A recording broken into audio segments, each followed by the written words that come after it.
You are tuned in to Jam OKC 86 Radio. Keep it locked right here for more great gospel music. Right here on your favorite station in Oklahoma City, Oklahoma, Jam OKC 86. You are tuned in to Jam OKC 86 Radio. Keep it locked right here for more great gospel music. Right here on your favorite station in Oklahoma City, Oklahoma, Jam OKC. I'm grateful for the love you give. A sacrifice now I can't live. I can't believe you love me this way. Dedicate my life, how else can I repay? You are the risen Savior, the Master and Creator. You are the living water, and I will never thirst no more.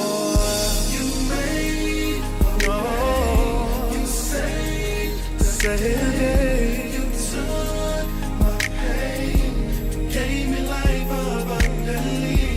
When I was lost, you took the cross. So now I'm free, so I can live abundantly.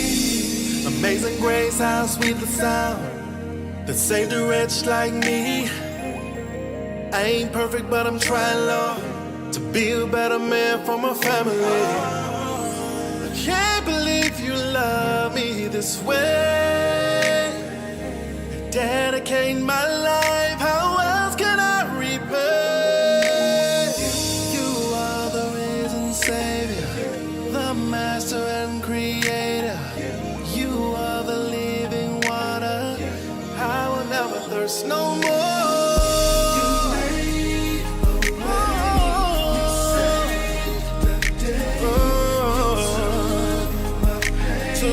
Pain away. When I was lost, you took the cross. So now I'm free, so I can live abundantly. If any man be in Christ, he is a new creature. All things are passed away, and I have been made new.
You are tuned in to Jam OKC 86 Radio. Keep it locked right here for more great gospel music. Right here on your favorite station in Oklahoma City, Oklahoma, Jam OKC 86.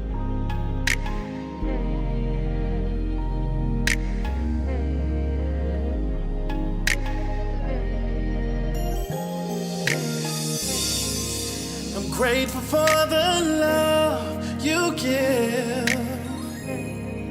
A sacrifice now I can't live. I can't believe you love me this way. Dedicate my life, how else can I repay? You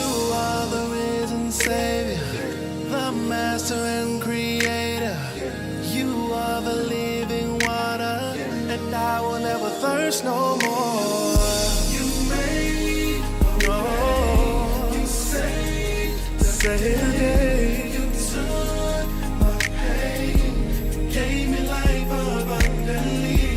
When I was lost, you took the cross. So now I'm free, so I can live abundantly. Amazing grace, how sweet the sound that saved a wretch like me. I ain't perfect, but I'm trying, Lord, to be a better man for my family. I can't believe you love me this way. Dedicate my life, how else can I repay? You are the risen Savior, the Master and Creator. You are the living water, I will never thirst no more.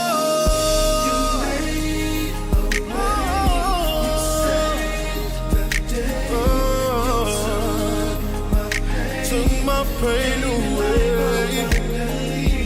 When I was lost, you took the cross. So now I'm free, so I can live abundantly. If any man be in Christ, he is a new creature. Old things are passed away, and I have been made new. Been made new.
You are tuned in to Jam OKC 86 Radio.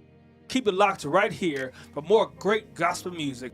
Right here on your favorite station in Oklahoma City, Oklahoma, Jam OKC 86.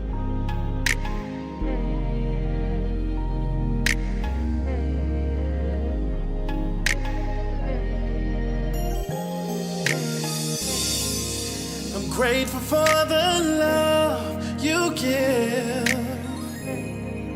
A sacrifice now I can't live. I can't believe you love me this way. Dedicate my life, how else can I repay? You are the risen Savior, the Master and Creator. You are the living water, and I will never thirst no more.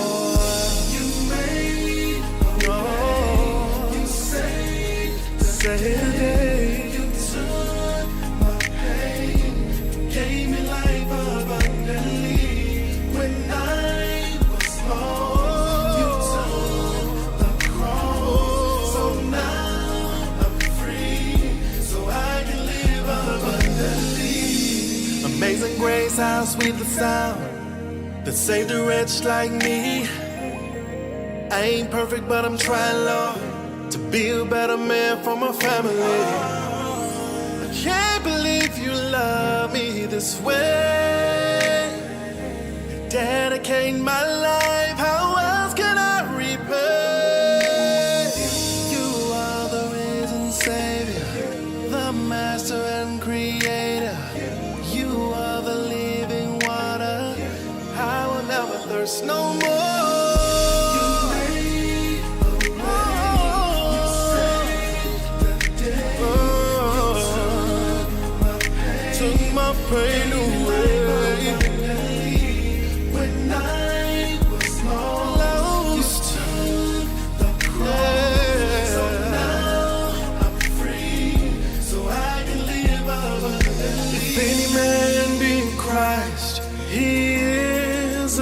creature, all things are passed away, and I have been made new. Made new.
No one else can treat me the loving way you treat me. For you alone supply my every need, every need. No one else can do me the awesome way you do me. You give me grace and mercy every day. Treat me like you do. Do me like you do. Whoa, love me like you do. No one else can treat me like you do. Do me like you do. Love me like you do. Whoa. No one else can treat me the loving way you treat me. For you alone supply my every need. No one else can do me the awesome way you do me. You give me grace and mercy every day. No one else treat me like you do. Tried everything else. Do me like you do. No one love me like you do. There's no love like your love, oh God. No one else can treat me like you do. No one else do me like you do. No one else love me like you do. Whoa. No one else can treat me the loving way you treat me. For you alone supply my every need.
lost without you, Lord. No one loves me like you do.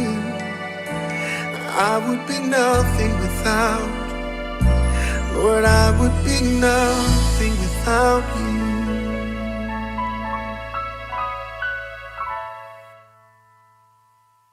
And you ain't black. And you ain't black.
Nothing but hits. Come on, play that song. After hits. Come on, DJ, play that song. This is KLRJ Jam OKC 86 Radio.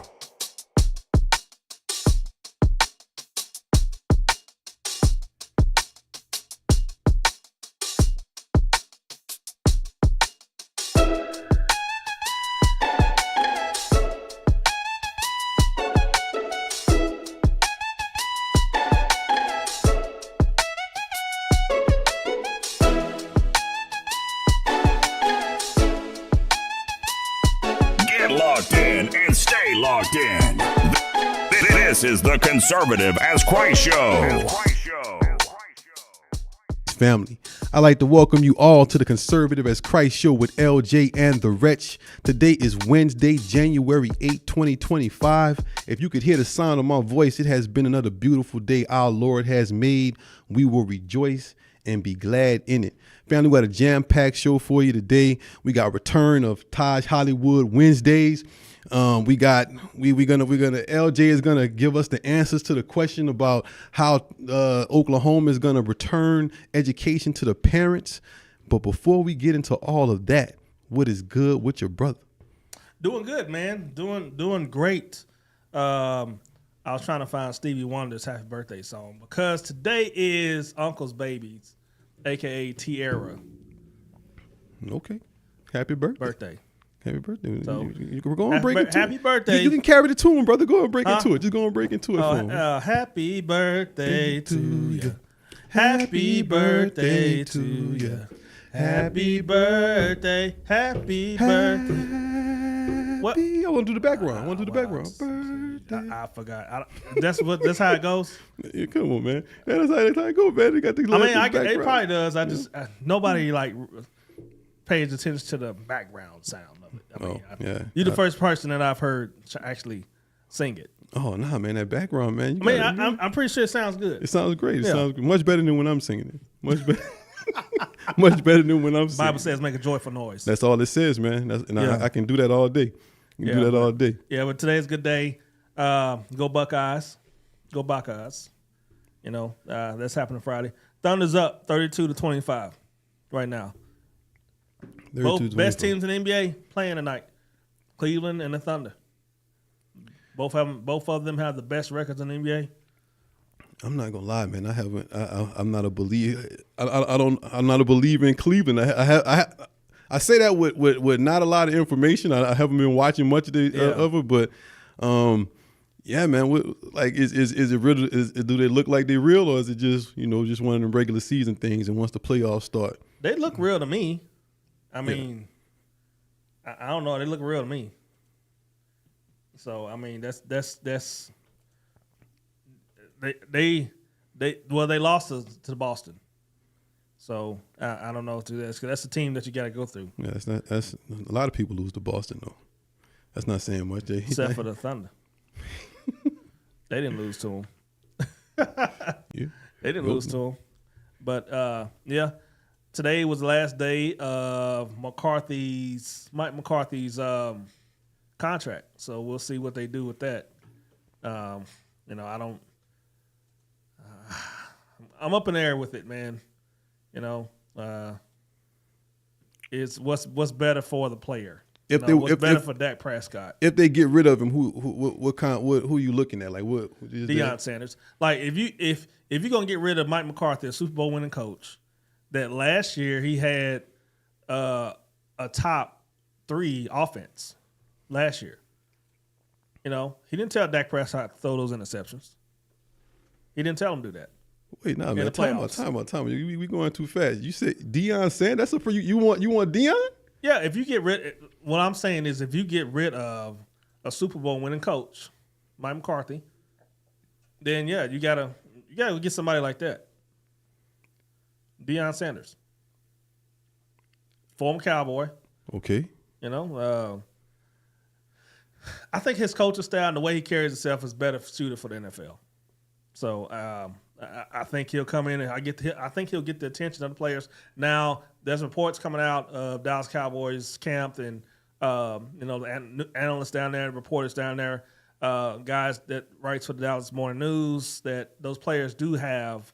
I mean, Mike McCarthy does have the attention of the players. So a lot of players are behind Mike McCarthy. So they may renegotiate his contract and extend it. Now we kept Jason Garrett for 10 years.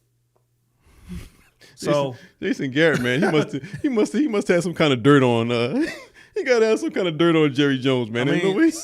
Something. He got some kind of dirt on him, man. Because should have stayed there that long.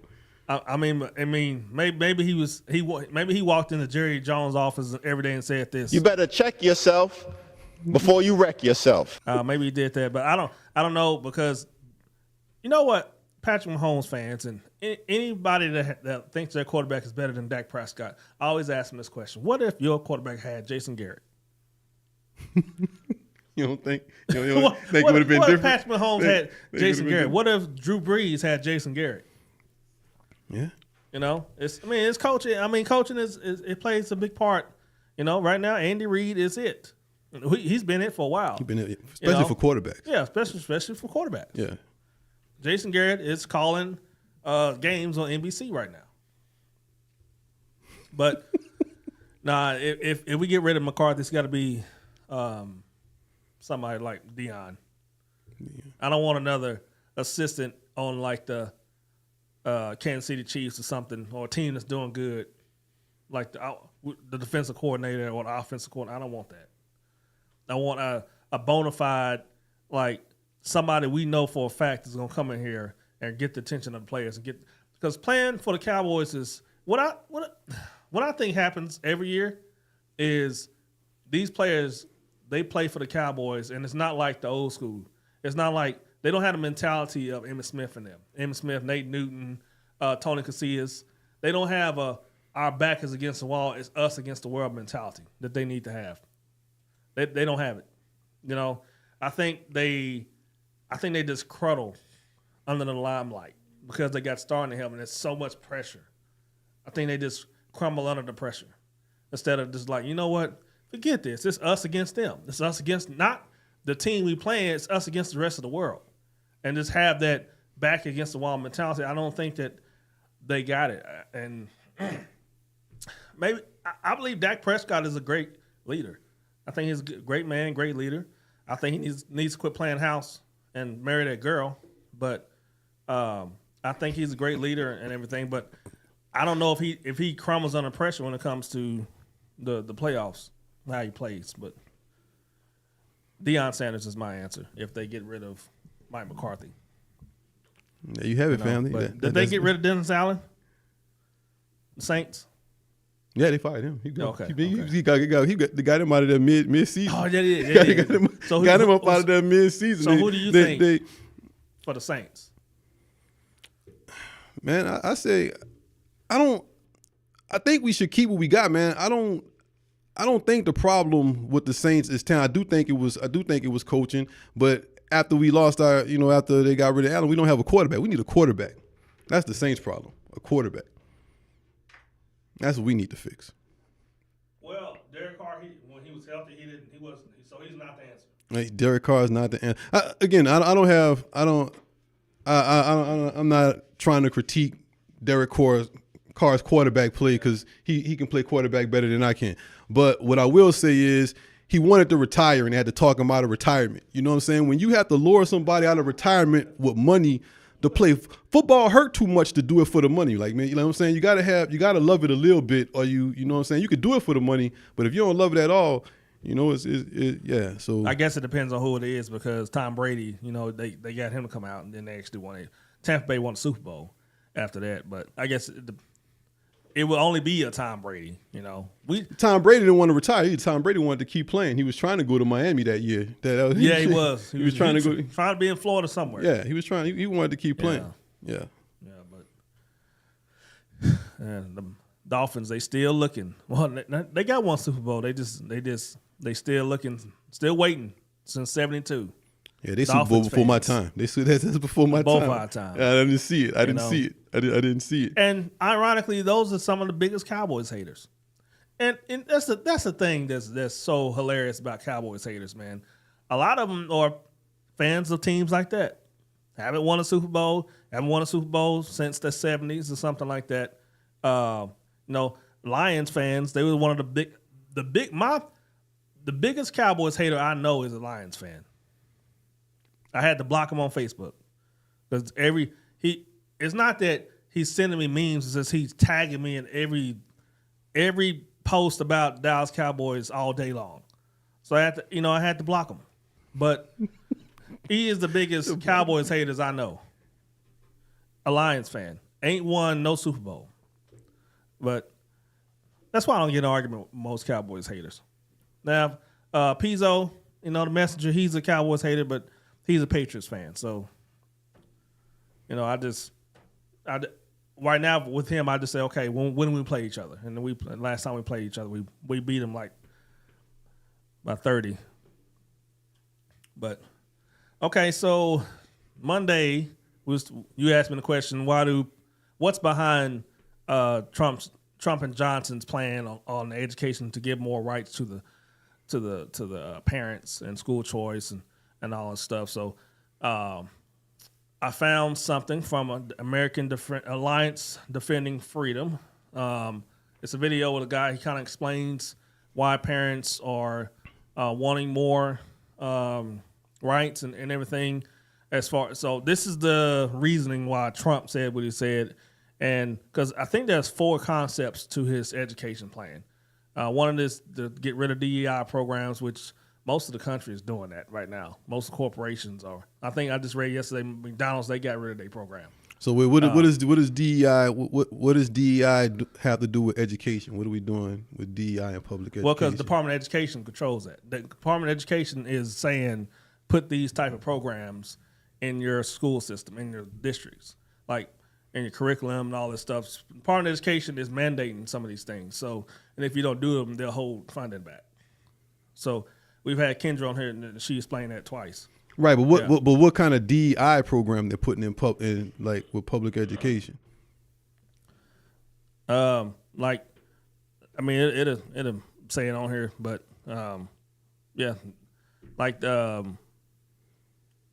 the picking and choosing based off. What is picking and choosing based off your race, color, gender, stuff like that. Right, and I can understand that in the workplace, and I understand what it is in the workplace, but in public school, like how is? Yeah, okay. Let's watch the video. I'll ask questions after if I have, because it might answer my question when we watch it. It's mid-August in Northern Virginia. Temperatures are climbing to the triple digits, while the suffocating humidity beckons a power-packed thunderstorm. Yet, even in these conditions, hundreds of concerned parents, community members, teachers, and school staff members are lined up outside the Loudoun County School Board meeting. Each is huddled outside the doors of the air-conditioned building, only being allowed inside in a small group to say a few words at a time to the representatives who made a conscious decision to make them wait out in the elements. As you can guess, this resolute turnout is in direct response to a highly controversial proposed policy. Among other demands, the policy requires teachers and staff to refer to students based on their professed gender identity rather than their biological reality. This would include students as young as kindergarten.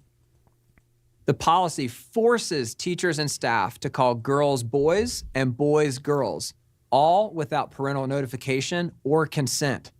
It's so objectionable that one teacher announces her resignation during the meeting. Even so, the school board will vote a day later to ignore the tidal wave of opposition and adopt the policy anyway. And that's typical for the Loudoun County School Board. A few months earlier, the board waved aside concerns raised by a mother who likened the district's ideologically charged emphasis on race to her upbringing in Maoist China. All of this seems very familiar, she said. The communist regime used the same critical theory to divide people. The only difference is they used class instead of race. Like this mom, more and more parents are starting to wake up to the reality of what their children are being subjected to day in and day out in America's public schools. Racial and sexual politics are the prime directive of school systems like Loudoun County's.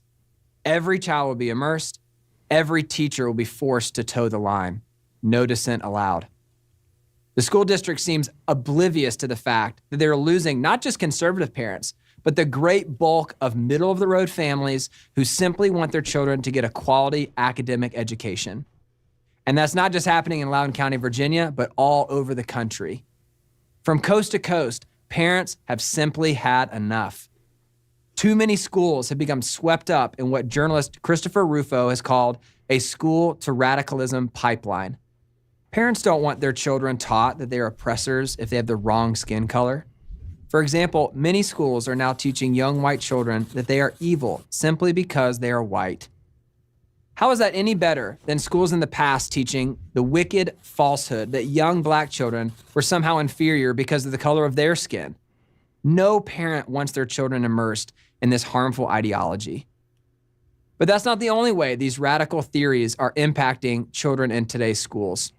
Alliance Defending Freedom, together with the lead counsel from the Wisconsin Institute for Law and Liberty, went to court to stop a school district policy in Madison, Wisconsin, that instructed teachers to hide from parents or even lie to them about the fact their child was identifying as the opposite sex during school hours. It's also affecting female sports. With ADF's help, the parents of female athletes are standing up for their daughters who are losing spots on winners' podiums to males who subjectively identify as female. This could be the new reality for aspiring female athletes across the nation. What should schools do? The wise choice would be to depoliticize public education. Get back to an academic emphasis. Reading, writing, arithmetic, along with values-based instruction focused on general ideas that unite us as Americans, such as honesty, hard work, and love of country. And if they refuse to correct course, a growing number of families will justifiably demand alternatives to the chaos reigning in their local public schools. A political and legal tipping point is fast approaching. States will be forced to offer some form of school choice where public funds follow parents' decisions on where they send their children to school. As former Attorney General William Barr recently put it, the time has come to admit that the approach of giving militantly secularist government-run schools a monopoly over publicly funded education has become a disaster. To save religious liberty, we must save our families and their children from the extreme secular progressivism that pervades our current system of public schools. School leaders are relentlessly advancing their radical agenda.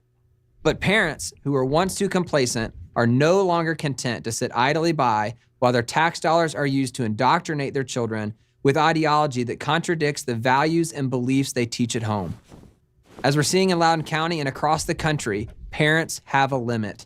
Public schools have crossed the line. To find out more about what Alliance Defending Freedom is doing in this crucial area, visit adflegal.org. Also, don't forget to subscribe to our YouTube.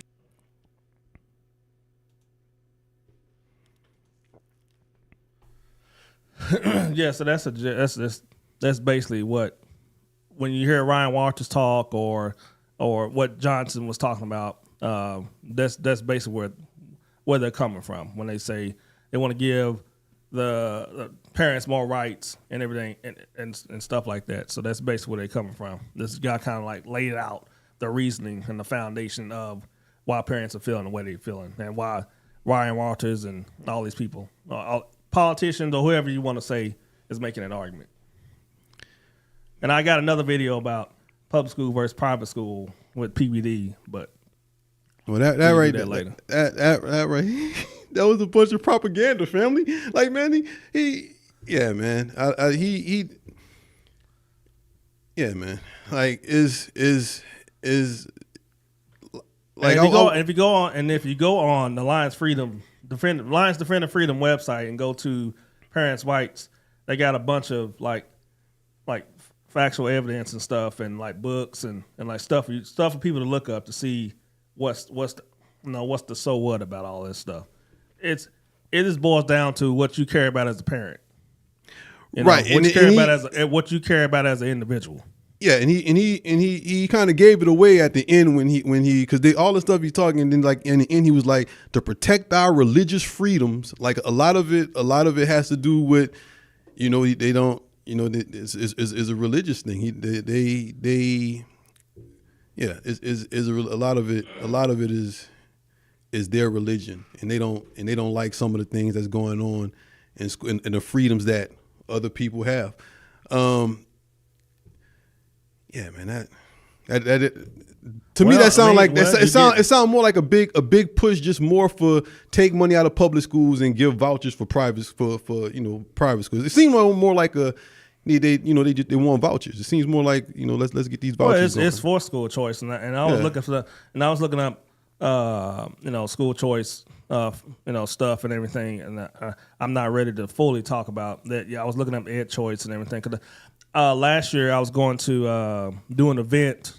Last year I think January or February is school choice week, or school choice month, and the ed choice National School Choice Federation, whatever, they come down and they'll like do a program, and they'll have like information programs and conferences and stuff for parents to come to and everything. Find out how they what resources out there and what is school choice, and you can actually go on the ed's choice and they'll break down what is school choice, and public school is a part of that. But one of the things that I found was the money spent. Okay, so we spend about $7,500 each kid, public school wise, and we're like 28th in population. So the schools that spend I was trying to figure out, does population have something to do with how much money the state spends on a kid? And it's kind of weird because New Jersey is not high in population, and they spend like $18 grand a child. And California spends like, I think it was like 13 or 14, and they're like the highest in the population. So, but us at 7,500, we want that to go up, but I don't know how much it can go up if we're 28th. You know what I'm saying? So getting more funding to the state level would help that. Everybody's number would go up. So should we be at like 30,000 a kid? You know what I'm saying? So what number? Because I was looking at that and I was thinking, what number would work for each kid? And one of the things that we was talking about is STEM. That seems to be the main thing as far as like getting kids more education and getting them ready, getting them more ready for the world and everything. It's getting them more interested in STEM and maybe if we was to put more funding towards education and everything, would the STEM related programs help? I think it will. But I also think maybe more money we got to figure out this administration stuff. Like, the administrators are making, like, their salaries are raising, but the teachers' salaries aren't raising. I don't know who's behind that, for each state. So, because I think when I talk to the board, they're not in charge of the money. I think Congress is in charge of, like, the state legislature is in charge of the money, or some other department, like Board of Regents, something. The board is not in charge of the money. They're like saying, hey, we should do this with the money, and they're going and asking the legislative branch or something like that, asking them to do something with the money, but they're not in charge of the money. So in Oklahoma, we got to figure out why are the superintendent salaries raising and the teachers' salaries aren't raising, and you're getting our population and our enrollment is growing, is grew, So yeah, that's my question for Oklahoma when it comes to education is let's figure out what to do with those salaries. Yeah, for sure. Yeah, we definitely. And I don't know how much per kid should it does it take? That has to be tied to the cost of living. It has to. You It has to be tied. The reason why it's more expensive in New York and California than here, it has to be cost of living related. Like how much it just costs to live. And that, well, I didn't look at every state, but that's something we can look at because Arkansas is the lowest cost of living. So how much do they choose? How much do they spend per child? I mean, I can look at that during a break or something, but that's. But I think we need to focus less on exactly how much we're spending, and I think we first need to change what we're doing. Like, again, we do need to pay our teachers more. We need smaller classrooms. So if we need smaller classrooms, that means we need more teachers. So small classrooms does help because when I left Midwest City and went to Jones, it was better for me. Yeah, because it was less cliques in the student body too. Like the student body, we all knew each other. Each other stayed. Everybody knew each other's brother and sister. Not mine because I just got there in senior year. But those kids, they went to elementary together. They went to middle school together. But that can be an argument to be made. Like on the east side of this state, they do that. They keep one school like Jinx. The Jinx has one. I think they got more than one elementary, but when you go up, they got like one middle school, then they got one high school. Broken Arrow, same thing. On this side of the state, west side of the state, we got in this city, we got Putnam City, 3 schools, Moore, 3 schools, Edmond, 3 schools. But in Moore, all 3 of those schools are packed. Like we could have a Ford school in Moore. If we was doing smaller classrooms. Maybe we just build one big school. Oh, and that could work too. I'm just saying the way the kids work, the way the kids are, the environment of the kids and everything that has something to do with it too. Not just the teacher, like smaller classrooms and everything, but small classrooms definitely helps, definitely. Yeah. And I think Tulsa spends more money than Oklahoma City. Oklahoma City has more money, but I think Tulsa spends more money. And right now, Tulsa's getting better results in Oklahoma City. I don't know if they are or not. I didn't look at that. Yeah, man. As far as a state, we're pretty bad, but Tulsa's doing all right. Well, they're doing better than us. I think when you keep your kids together, when you have that pipeline of the kids, they stand together from elementary, junior high, and high school. I mean, this is better for the kids, in my opinion, especially sports.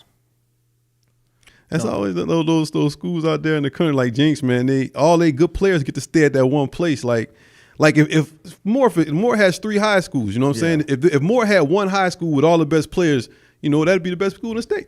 If all the best players I mean, I've been making that argument for a long time. Like, stop splitting these schools up as far as sports. Yeah, if Putnam City had one team, Edmond had one team, Oklahoma City. I mean, come on, man. I mean, Douglas, John Marshall, Southeast. I mean, come on, man. But they split them up because of property taxes and bonds and these politicians can't come together. I don't know who split. I think the politicians split they created the districts, or the city council created the districts. I don't know who created the districts, but like UConn and Mustang, there should not be two schools. Even though they are huge, like Mustang is the second biggest school in the state. Mustang, Broken Arrow is the biggest, and Mustang looks like a college. I know, man. My kid, man, my kids were in band, man, and so we used to make all those trips out there, Broken Arrow and Mustang, Utah, all that stuff. Yeah, good stuff, man. Good stuff. But just this, the ADF legal.org. I don't know if his solutions are gonna be helpful or work. But well, we'll see if Congress passes it. I mean, Yeah, Congress has to pass that. So, and in my prep, I was supposed to be looking up Doge and if Congress, because I heard Steve Bannon say that that Congress has to approve that department because the money, you got to pay people to work in that department. So, I mean, Congress has to approve who gets paid. all right, man. I'm about to do it right now. I don't know why we don't do this all the time. Does Doge need government approval? We're just gonna do it right now.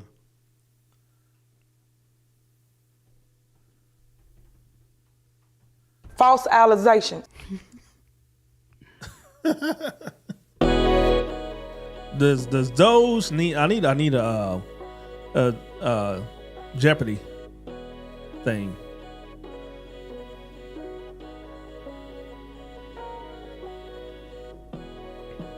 Maybe not, because Biden just had he created a department for something. I forgot what it was, but they're leaving.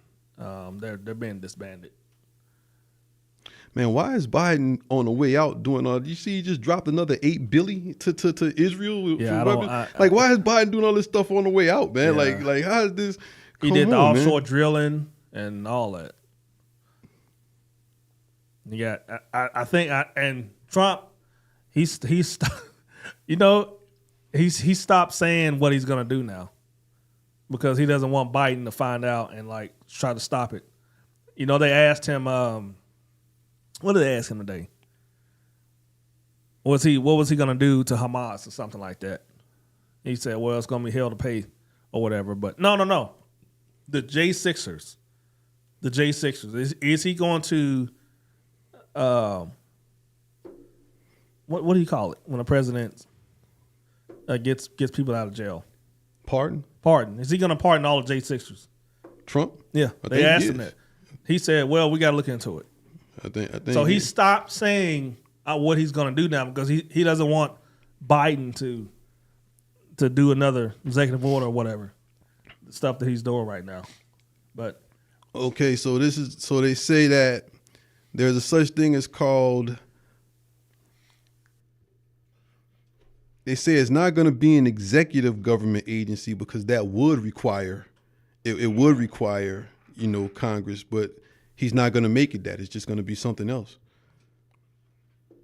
So nobody's getting paid. So there's you can't have a department where people get paid and Congress don't approve it. It has to be in some spending bill. Yeah, it's not. So they doing it for free. That don't make me feel any better. No, I'm not making it.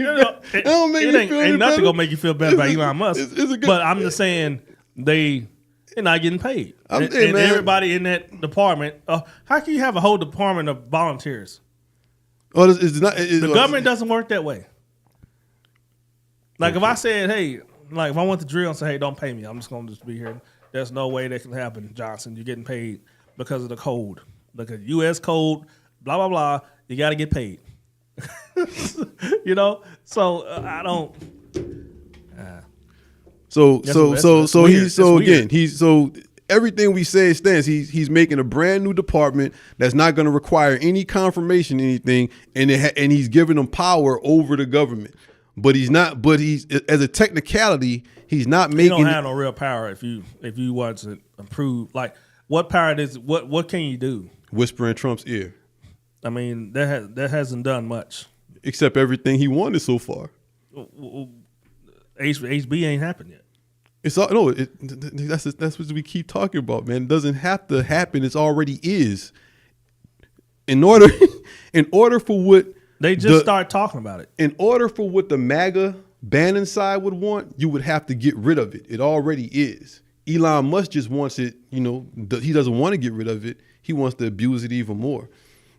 But we talked about that. We talked about that. But another thing he got, he wanted when they did that fakes, when the government was about to shut down, it was like, hey, we gonna let it shut down, and they went back and they came to the drawing table at the last minute.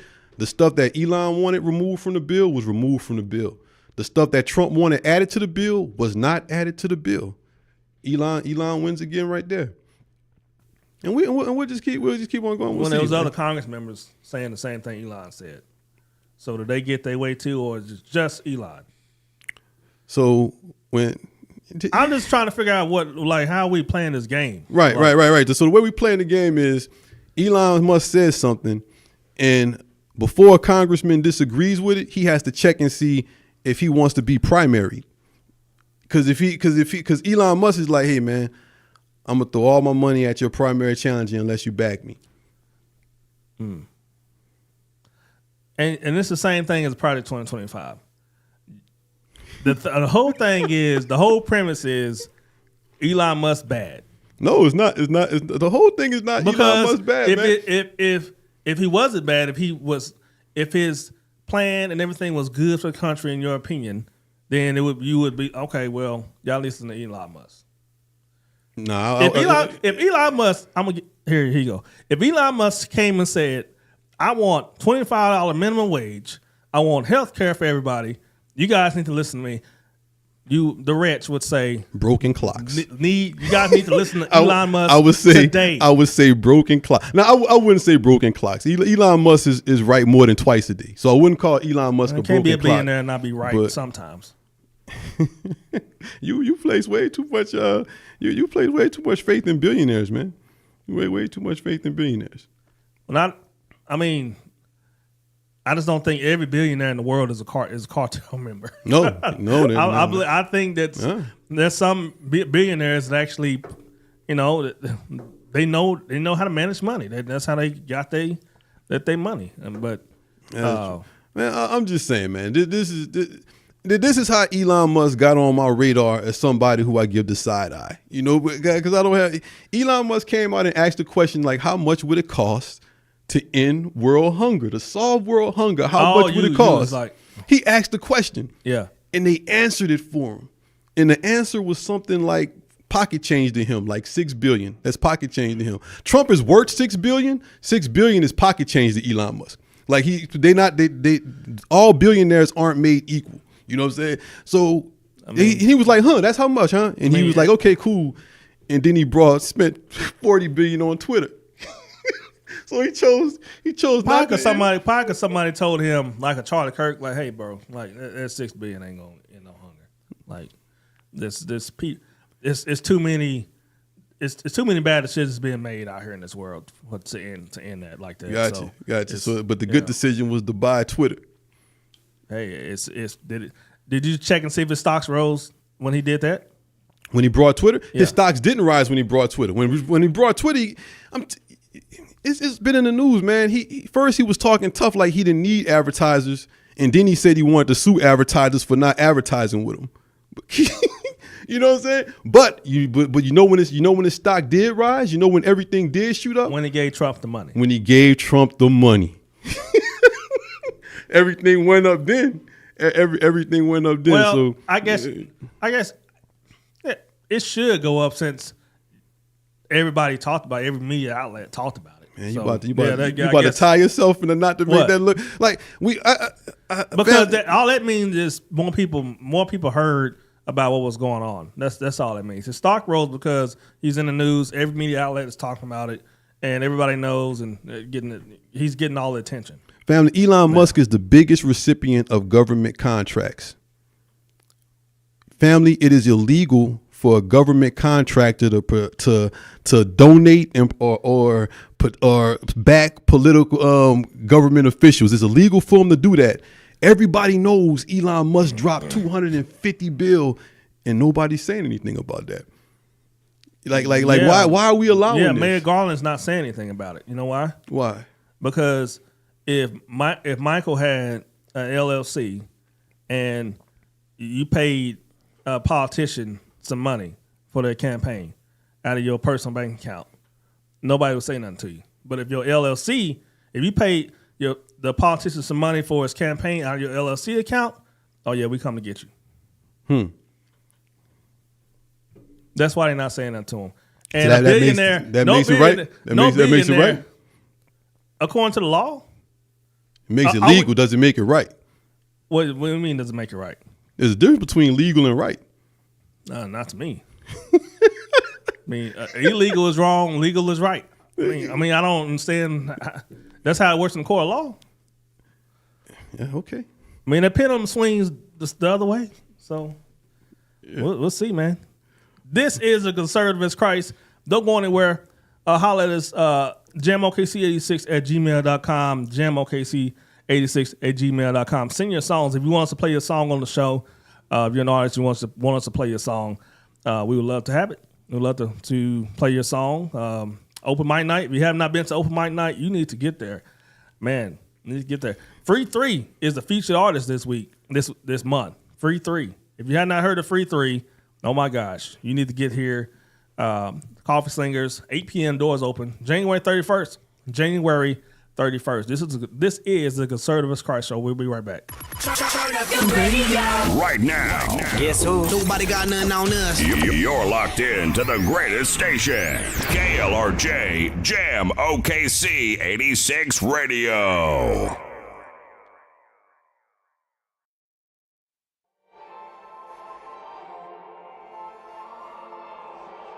We are royalty. God created us fearfully and wonderfully. We are breathed from dust. His kingdom is our destiny. We are born to be more than conquerors. We're ambassadors of heaven for a broken earth.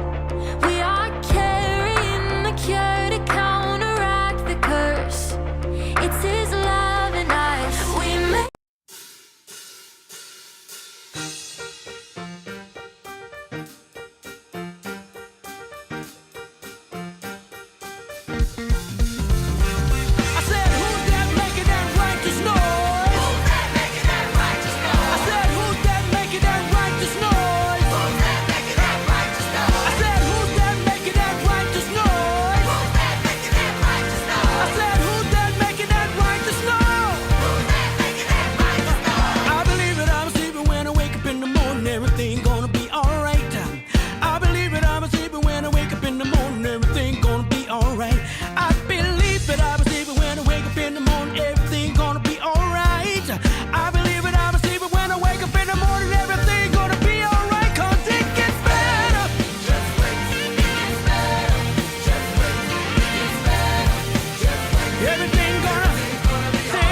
Driving down the road, let's travel. Trying to move forward, not backwards. Couple years ago, I was crashing, but then I got saved. Now I'm breezing through the traffic light. Thank God I ain't distracted by these traffic lights. And if I slip, give me traction, keep me acting right. It ain't no turning back, so I'm asking Christ, please take the wheel while I'm cruising to the afterlife. I'm way more Stephen Darby than Steve Harvey. Covered in his armor so you can't harm me. Filled with his spirit so you can't calm me. With all your false doctrines and sound charming. And I ain't graduate no Ivy League college, but my heart's so discerning, so I seek knowledge. Spread the gospel through these bars, that's the main topic. And I'm not ashamed at all, label me a Christian artist. Talk back to me, take a walk down this narrow road. Come see for yourself if it's an act with me. Judge me righteously, I got the log about my eye, just trying to help you with that spec. Don't be mad at me.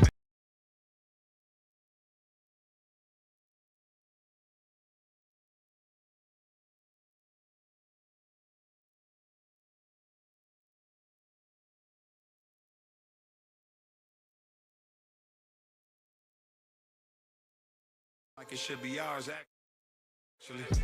Driving down the road, let's travel. Trying to move forward, not backwards.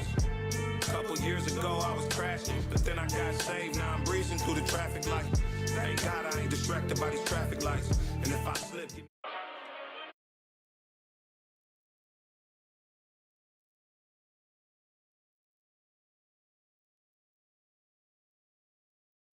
traction, keep me acting right.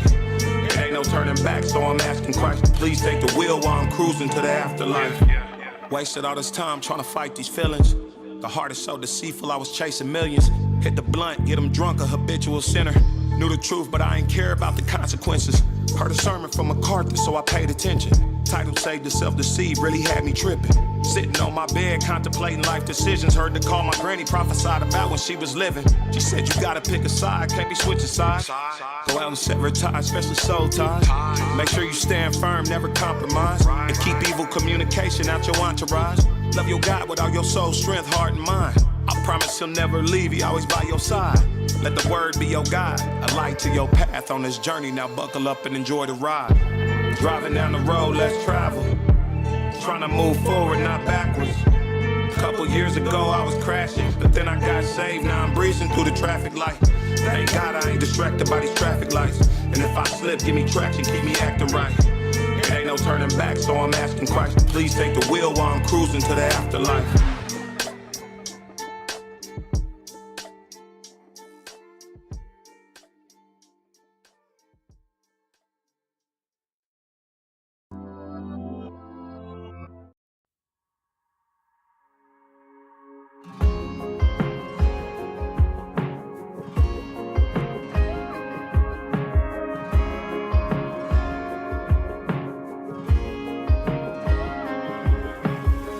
Some say that they don't like me, and that's just fine.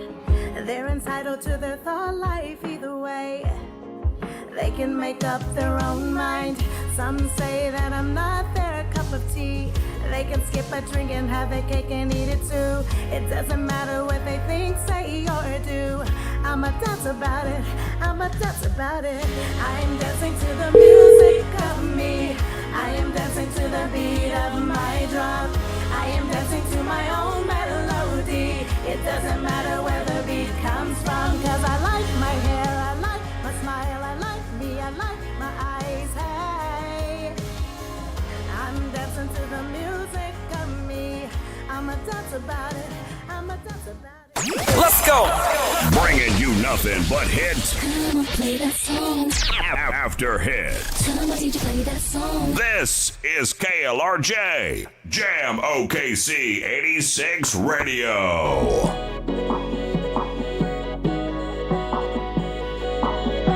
Get locked in and stay locked in. This is the Conservative as Christ Show. Family, welcome back to the Conservative as Christ Show with LJ and the Wretch. Right now on the line, we have all the way from Hollywood, Florida to Hollywood, California, our guy, Taj Hollywood. What is good with your brother? Hey, God is good, and I'm grateful for it, family. How y'all feel today? This evening, I know it's the sun probably set in OKC, so how y'all feeling this evening? Feeling good, man. Feeling good, brother. Feeling good. Yeah. How are you doing? I'm glad to hear your voice. I know lets me know you're okay. But how you doing? Yep. Doing good. You know, it's a lot going on. We just got back from Sacramento, and then we were so busy up there that we really didn't find out about what was going on in LA until we hit the road to come back on the charter bus. So I'm sure it's national news with the fires and stuff. So gotcha. Yeah.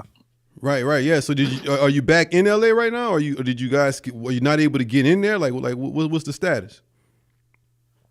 You broke up a little bit on the first part of the question. I say, are you back in LA right now, or were you guys not able to direct it away from it because of the fires, or what's the status? What's going on right now? Yes, we were able to come back. Last night, the session at the state capitol was over, I think around 5.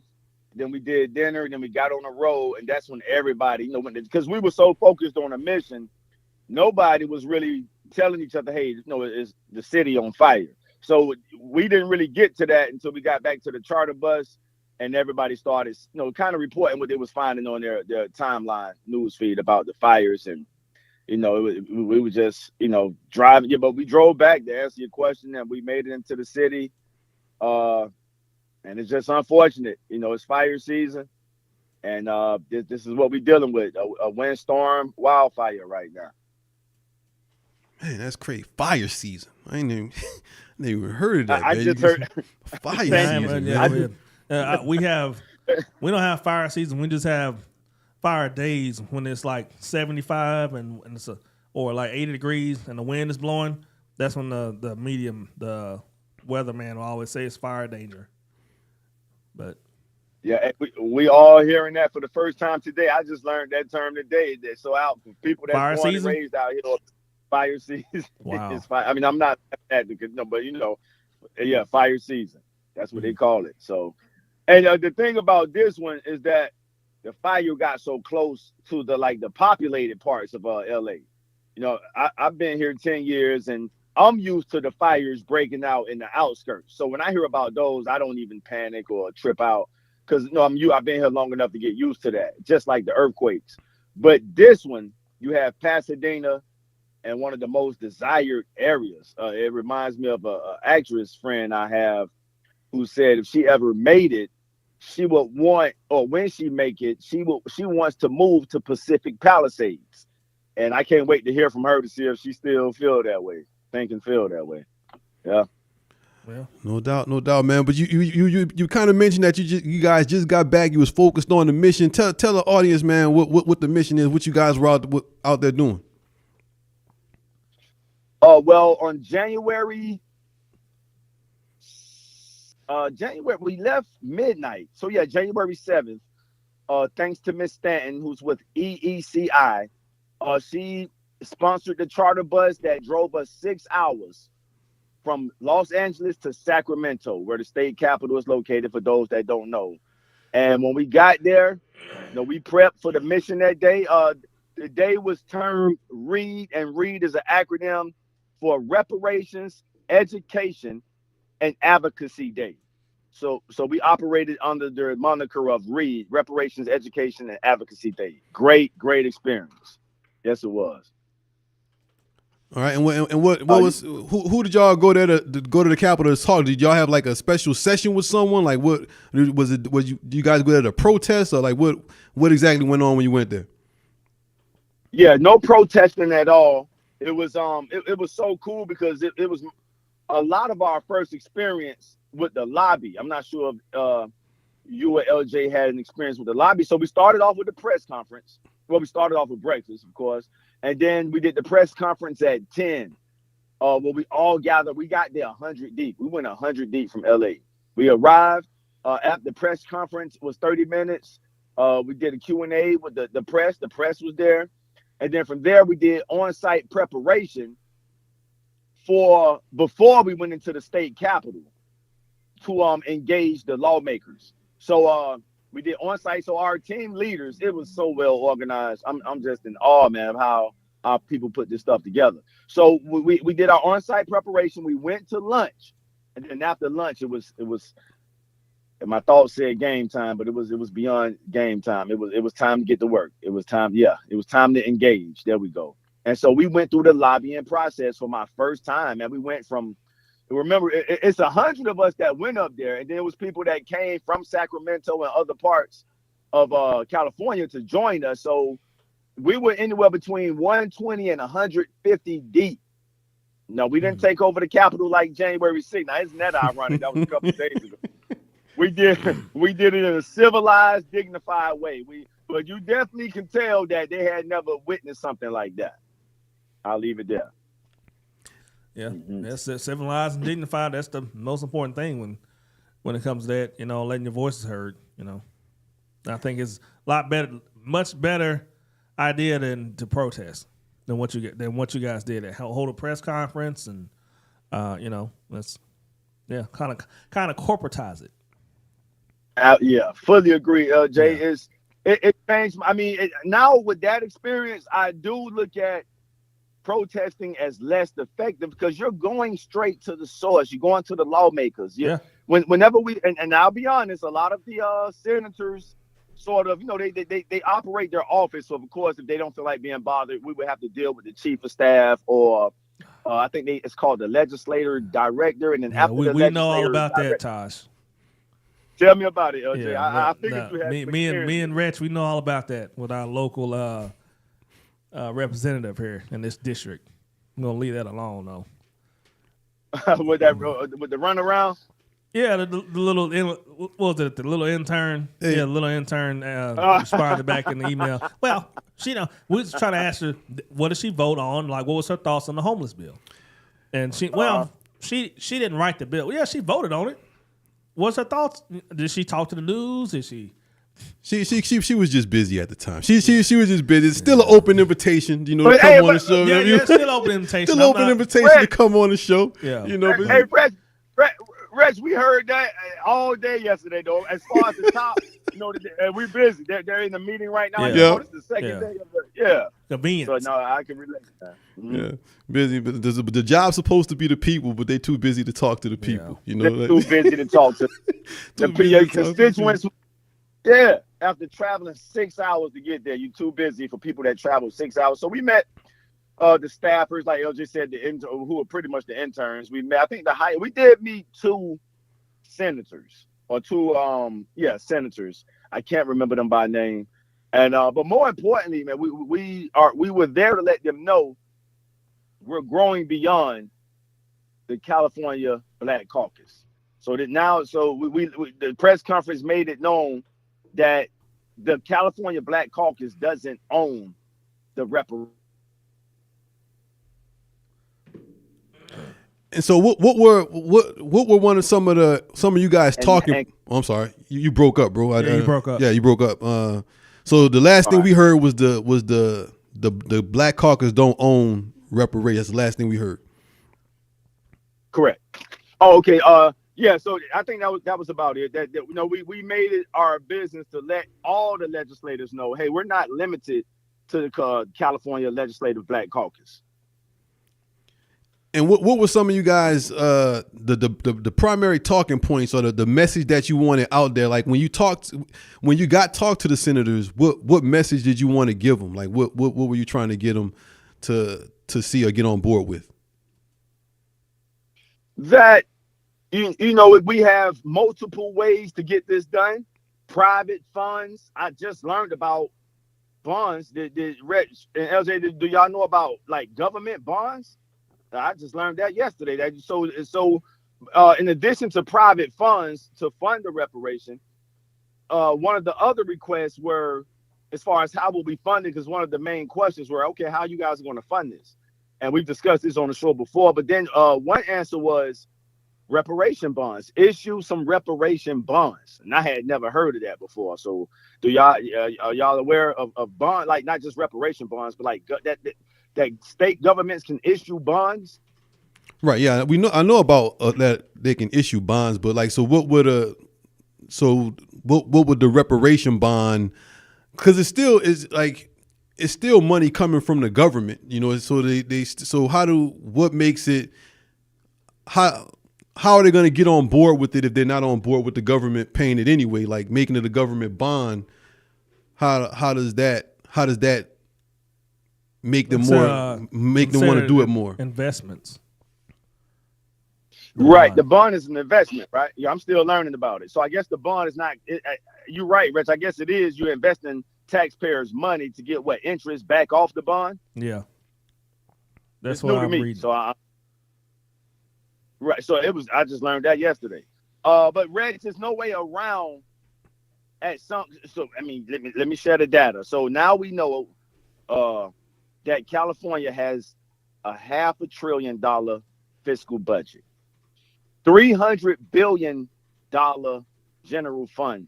They had $300 billion in the general fund. So the guy Chris, and he definitely deserves a shout out, Chris Lodgen from CJEC, he let it be known like no, the state budget is not in a deficit, and it can be done even if we had to go through the general fund. He mentioned the general fund. And then he mentioned the reparation bonds and the private funds.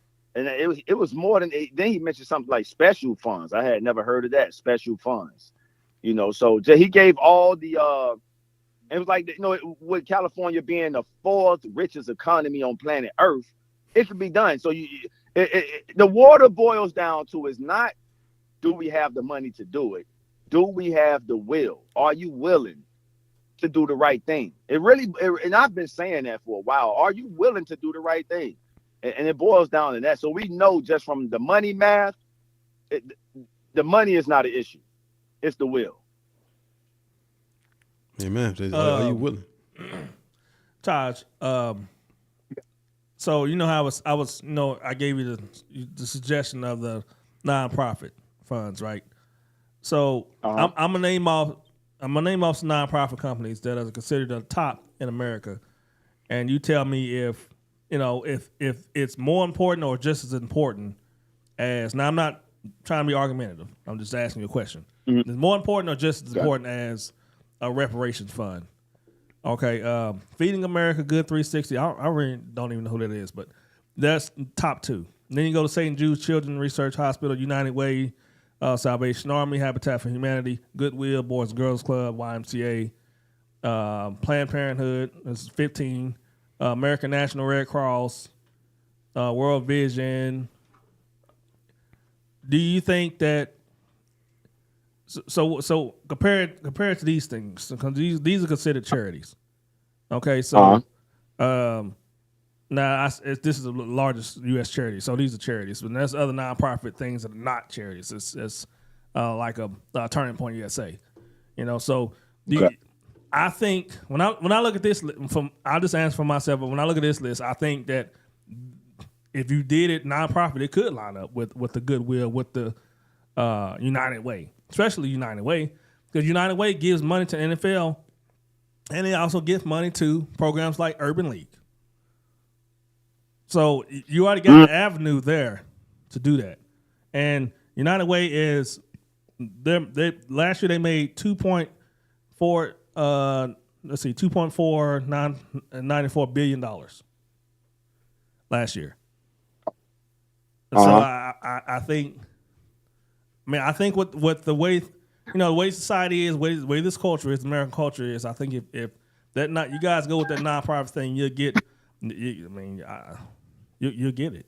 I mean, you'll get $5 billion. I love your ideas, LJ. I've been pushing that private fund ever since you mentioned that. And with that, what you just brought up, I would prefer to pass the mic to Friday. And we spoke to. She brought up the Fridays on Fridays. So I don't know if this Friday will be a good Friday for you guys to bring her back on. But she's more of an expert. I would love, because I pull my notes from all of the experts. So when I first met Friday, she sort of let me know, like, no, don't get ahead of the coalition. And I've been making sure I don't do that ever since. But I like that idea. I will go that far and say I like the idea, LJ. Would they be okay with it? No, I think no, I didn't talk to her about it. I talked to the other guy about it, the politician. Yeah. But I think, Taj, right now you are seeing that California is just, they don't have it. Like, why the fires? I mean, you live in California, we don't. You know, and I think that was one of my questions we're going to ask you.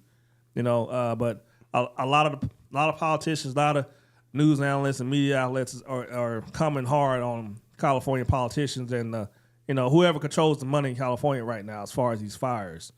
And so I just think that's a bad look as far as, okay, they can't handle this, but then they're gonna be able to handle something like giving reparations funds. I don't know what your thoughts are with that. Well, remember we mentioned fire season earlier, so this is something California is used to. Now, how close it got to the epicenter of LA is what's new. And I heard someone on the radio show say that earlier. She'd been here her whole life, and she was saying this is like the first time it's gotten so close. So I don't know if that would be a deterrent that, hey, we can't afford, because remember what I said earlier, money is not the issue, it's the will. And we're witnessing the power grab, the power grip that the emperor has on his underlings. I'll go ahead and say it, man. Governor has I don't want to get ahead of that either, because on the bus last night, one of our attorneys, and she deserves a shout out, Cherise Cryer. She poured everybody a cup of tea, but she said it was kind of private information right now. So I don't want, but let me just say this. Newsom felt our presence and he sent the message. That's as far as I'll go. He sent the message to, what do you call all of what does he call everybody that's up under him at the state capitol? I know I said underlings, but I mean, we call them legislators and lawmakers and stuff like that. But I think only people that technically under him is his staff. Oh, those legislators, they got voted in by their districts and all that stuff. They don't work for the governor. But I don't think so. LJ, I'm so glad you made that point, because that's what we're experiencing. That what you just said is how it's supposed to go, but some way, somehow, the governor, I'll put an address on it, Governor Newsom appears to have more sway over them than the people that put him in power. Now, this goes to, like, we was in the group chat, we was talking about which branch of government holds the most power. Now, there's supposed to be 3 equal branches, but we know they're not equal. So we asked the question, like, who has the most power? And UNLJ was like the legislative branch, because that's who write the laws and pass the bills. And I was like, nah, man, the executive. And why? For the same reason why the legislators who was elected seem to follow orders from Newsom, our legislators who was elected seem to follow their orders from Trump, regardless that they was elected for the people in they states or wherever they coming from. They just listening to Trump. I sent you that video, LJ, the guy from Texas who was like, hey, if Trump asks us to jump 3 feet, we jumping up 3 feet. He tells us to jump, we saying how high. Why? You supposed to be asking that to your people, your constituents. Your constituents ask you to jump, you ask how high. He's saying, nah, for Trump we doing that. Now you talking about Texas, so it depends on what part of Texas. Those constituents might be saying, you better jump 5 feet. I mean, there's some counties here in Oklahoma that if somebody told Mullen that, you better jump 5 feet for Donald Trump. You better. Like, it depends on, that's Texas, man. I'm just saying, but to Taj's point, like, it looks like in California, Newsom running it, regardless of what the legislators. He's running it, Rich. He's running. I could say this from firsthand. He's running it, bro. I mean, it's amazing. What I also learned yesterday from a guy who's in Sacramento, he's like, man, I know, he does his own work up there. And he said, I know that. And Rich, I think you spoke to this before, that all of the legislators, all the lawmakers, they have corporate sponsors or donors. And if they want that money, they're beholden. So I guess those are 2 different dynamics where you got the legislators. Okay, if I want this money, I need to do what they want me to do, but I also need to adhere to what the governor wants of us as well. I guess it's just California, because our governor surely is not running the state. So I don't know. Maybe they're scared of Gavin because they think he's going to run for president. Maybe that's now to Rex's point. If they're supposed to be beholden to us, why are they afraid of him? Bully pool. Well, because I don't think he controls every, like, he can go out and campaign to whoever he wants to campaign for, but does every voter in California, like, does a large part of California really love Gavin Newsom that much where he would go and campaign for somebody and that's guaranteed win for that candidate? Yeah, I honestly don't know how Gavin Newsom got that much power. That's the reason why somebody would be scared of him. I don't know how you got that much power. I don't know why you got that much power. Rich, we gonna find out, Rich, because it's mind blowing to me. Yeah, and once you learn, the more you learn, it's like, man, why are you guys? I mean, the dude that and I'm too embarrassed to say his name. The dude that represent my district, which is and remember Keith said this on our show, Conservatives Christ, that it's the most historic Black district in the state, not the city of Los Angeles, the whole state. This guy is on video physically blocking, and that's old news because it happened in 2024. But I mean, the Republican, and whether the Republican was trolling him or not, the Republican, and we got to see him yesterday as well. His name is Bill. Whether he was trolling the Democrats or not, he was willing to take the bill on the floor. Oh yeah, I forgot who it was. Yeah, I forgot his name. Right. Forget it. Don't even say the name. We trying to get him out. The only reason, and I told you, why you trying to get him out, Tosh? He was trying to bring a vote for the people that y'all wanted on the floor. He was trying to give y'all what y'all wanted. LJ, we got video proof of this dude literally physically blocking the Republican from bringing the bill on the floor. Now we know that the Republican was trolling because when Fox asked Bill, I can't remember the last name. Yeah. He told Fox News, I can't justify reparations. So we know he's not pro reparations. So we know he was doing that just to troll the California Black Caucus. But the fact still remains that a Black Democrat, not even sure if I needed to put the race on there, but a Black Democrat was physically blocking this guy from bringing the vote. And Senator Bradford knew he had the votes. You know, I'm learning the system now. So when you get a bill through the appropriation phase, where they say most bills go to die, like you survey your colleagues to see if you can get the votes. He knew he had the votes. So why would my representative physically block that? I can't emphasize that enough. Like, imagine you trying to go onto the floor and somebody's standing in the doorway. Block, that's almost illegal, shouldn't it be? You're blocking somebody's walk path to bring the bill up. So that just shows, and we know that Newsom. So Newsom signs the apology bill, which that's the first step. Remember, we had I can't believe I forget her name, and I learned so much from her. One of the guests we had on the show, Valdeja. Yeah, there you go. Thanks, Reg. Valdeja. All right, so we know that Newsom signed the apology bill, and he said, "Okay, I can't sign this bill because it doesn't have an agency." And that's one of the bills they held back. So we know Newsom maybe had a little guilt after the George Floyd thing back in 2020. And some of that guilt has worn off. And now it's like he's catering to the survey they did where most people in California is like, nah, we don't want our tax dollars going to reparations. Oh, they did a survey.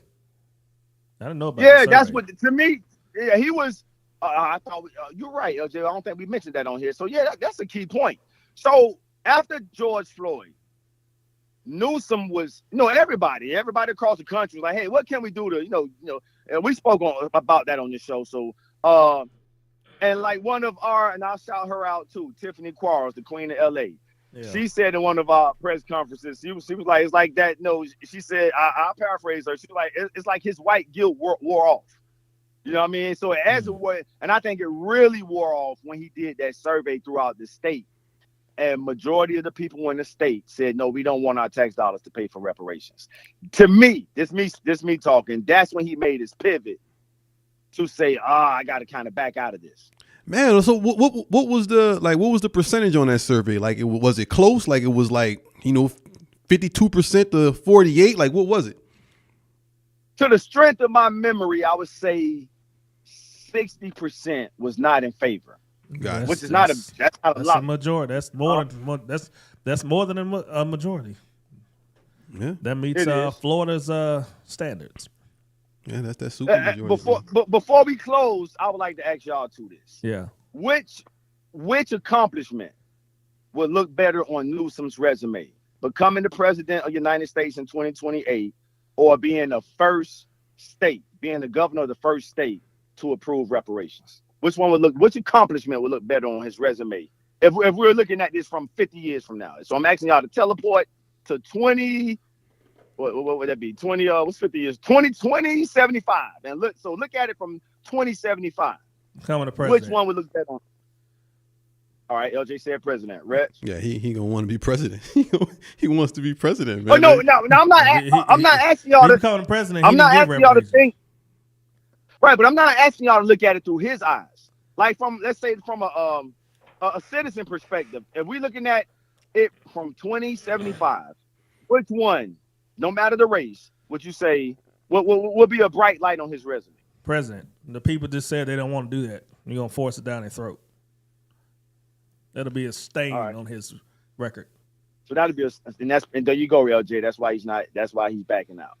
I'm glad you said that. Well, that's what you don't want. I think, like, personally, I think it would be a good thing. You know, I think it would be a great thing for him to go down as that. I think the choice is the lie. I think he could do that and still become the first. He could still become a president. You know, of the United States. That might help him become president of the United States if he did that. But again, right, it's just not. He'll probably get less votes than Kamala did in the primary if he did that. he'll get a 0.5. She got 1%. He'll get 0.5. But remember, it broadens out from California to the whole nation if you ran for president after approval, because the reparation delegation, we demanding results this year. Like, there's a deadline, February 21st, of when they I think when they approve the bills or sign off on the bills or something like that. That's February 21st. So the reparation delegation is demanding results this year. So he's definitely being put. And I'm with you, Rich. The choice is the lie. I believe this could be his, I don't want to say John Brown moment, because we all know how John Brown went out. But this could be that. I agree with you, Rich. The choice is the lie. He could do both. Hey. You got to go in the streets, in the neighborhoods, in the schools, or in the community centers and educate the people on why it's important to do this. Because right now, the people don't want to do it. And as long as the people don't want to do it, the guy that's like in charge, which is Gavin, he's not going to want to do it. So now you said Gavin is in charge. You said he's in charge. I just don't understand how he's in charge. He is in charge. He is in charge. I'm telling you right now, he in charge. He got the sway to sway at least the black Democrats, the California black. I can't understand that right there at all. Yeah, that's the thing. He's not really in charge. All he needs is one or two, and he had the guy who could block the door. You know what I'm saying? He didn't have all of them. He didn't have the entire black caucus. He just had the guy who could block the door. You know what I'm saying? And that's all he needed. That's all he needed. Is that the guy that was talking to the coalition on the floor? The Republican. Oh, okay. Yeah, you saw it. No, they was talking to a Black Caucus person. Oh, that too. That was part of it, and that was remember they went up to Sacramento from LA that time too. So they took that 6-hour trip again, but I thought you was referring to the video where he's pointing at the Republican Bill Lassaley or something like that. And he's like, are you going to vote? Are you going to vote for the reparations bill? And the Republican guy's like, it don't matter if I do or not. Like, this is like, you helped create this bill. Why are you not? That's the question. Why didn't you bring it out? Why? And the hypocrisy and the sabotage to me boils down to this. We got Newsom on video saying this. I can't. So in other words, it's like he's saying, I would sign off on this bill, which was giving the people who the state of California took property and land from. He was like, I would sign off on this bill, but it needs an agency to verify the recipients. So to me, that was not a hard slap in the face, but it was a slap in the face. It's like, well, you held those bills back. The two bills they held back, one of the bills, which is SB 1403, was the agency bill. So it's like Newsom playing sight games. He playing mind tricks, man. It's like that. And that it's like, yeah, we ready to ride. And I'm glad. So that was the name of the bus ride for reparations. And that's what we doing right now. Yeah, man. Well, like- you needed an agency to be. You needed a way to find out, like, no matter what happens, you're gonna have to have some agency, some group, some lawyer group, I don't know, to figure out who gets what and how much. So LJ, Yeah. my fellow conservative Black Republican brother, why Yeah. would they hold the agency bill back? But please be honest with No, I me. thought you said he That's- held. I thought you said he held the bill back because it didn't have that in it. He didn't sign. So one of the reparation bills was for him to return the property or land to whoever they historically took it from, like through eminent domain and stuff like that. Yeah. So he didn't sign that bill because he said, in order for me to sign this bill, he would have been better off not saying this, but he actually said it, and that's what we got him. He said, in order for me to sign this bill, it needs an agency. And the agency bill was the SB 1403. So that's why I say it was like a sabotage slap in the face, because, like, okay, if we needed agency for you to sign the property and land bill, that's the question I'm asking you, LJ. Why did they hold the bills back? Remember, they held two bills. Maybe he wants them all in there to combine everything. Yeah, this is the thing, and Yeah. this is It's the where complete you opposite of what Mike Johnson was Well, talking about. but this is where you're gonna find out that Yeah. there's no Santa Claus, because that bill, Mike Johnson right now is saying he wants to do one big bill that Trump wants so they can get everything done. But anytime you see people splitting bills up, they splitting them up for a purpose. They know they got things in there that's not gonna pass, and so they split them up. And so something might pass, something might not pass. What Newsom did is they just said, hey, these two bills right here, we're not even bringing these to the floor. We're not even giving these a chance to pass. The one bill that he said he might pass, he said he can't pass it because it didn't have the agency in it, but he voluntarily said don't bring that one to the floor anyway. So the reason why, basically, he didn't sign it because he didn't ever want to sign it in the first place. The reason what why he needs to do is just come out and say, I'm not going to do this because the people said they don't want this. And then, to me, you guys will still fight for it, but that'll be like some more clarity. No, like, what our congressmen and our senators got to do is stop splitting bills up. Like, nah, man, this is the bit. If we need an agency in order for this to happen, then that's all in the same bill. It's one bill, and you sign and you pass it all at the same time. When they only split stuff up because they know, hey, we might be able to get this through, but we ain't getting that through. It's not popular enough. So just let's put it in another bill to act like we trying to do something, and it's gonna fail. And that's what happened.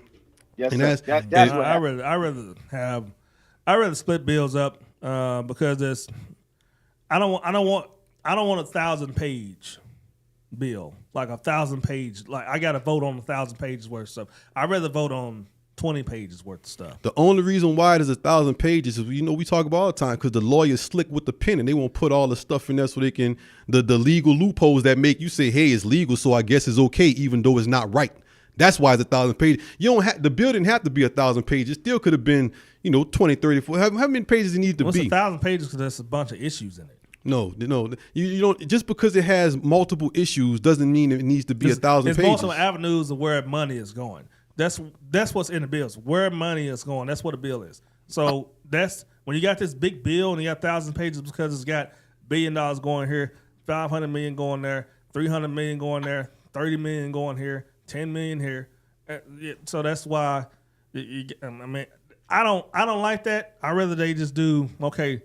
How much for Ukraine? Let's just do that. How much for Border Patrol? Let's just do that. How much for education? Do that. How much for I don't like that, but I think it Congress doesn't work effectively like that. But maybe Newsom wanted it all in one bill. That's what it sounded like to me. He wanted it all in one. Well, I'm rocking with Rich. And before we go, let's make this personal because I really want this to resonate. So let's say in our families, property was taken or land from our family members.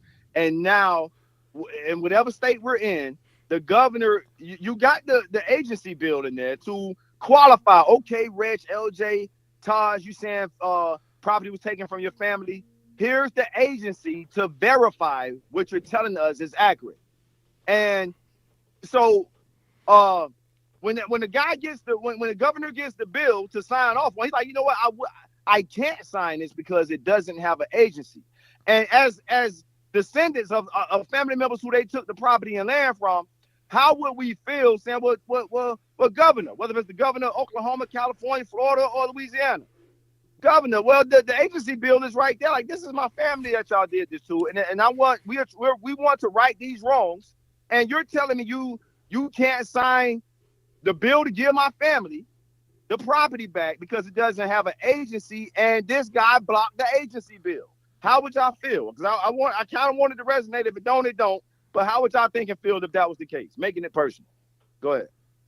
I mean, if the state of Oklahoma mandated my family's land to be taken, and then they haven't done anything about it, I would feel some type of way. Yeah, but I sat next to a woman on the way to Phoenix that lives in Orange County. Okay, an older lady, and she retired as real estate. She was a real estate agent. You know, she did real estate in California and Orange County, Anaheim, Los Angeles, San Diego. You know, she did real estate, and I was just asking question after question about the reparations, and she kind of like nudged it off, like, yeah, right, that's crazy. But I asked her about real estate and why it's so expensive and all this stuff. She said, well, there's no land. Okay, it's hard to buy land. It's like buying half acre or whatever. There's just no land available. Okay, because it's bought up, and the weather's nice. Okay, the weather's nice. But she said those are the two reasons why it's so expensive. There's no land and the weather's nice. Okay. So I think that might make it more problematic for Gavin or whoever to do something like that, because it's not like Oklahoma, right? There's land available. You know, you just got to pay for it. You know, but from a real estate agent, that's the retired real estate agent, she said that's the reason why is because there's no land. Now, I mean, you're out there, but this is what she was saying when I was on the plane with her. And I think if that's true, that might make it more problematic, you know. But I know at the end of the day, you guys don't care about that. You guys like, hey, the state of California mandated this land. I'm not saying they did. I don't know. Mandated this land to be taken from us through whatever means. So you guys owe this to us. Now, if that's happened, they've allowed people to move into it, buy up this land and all this stuff, and they got to take it from those people.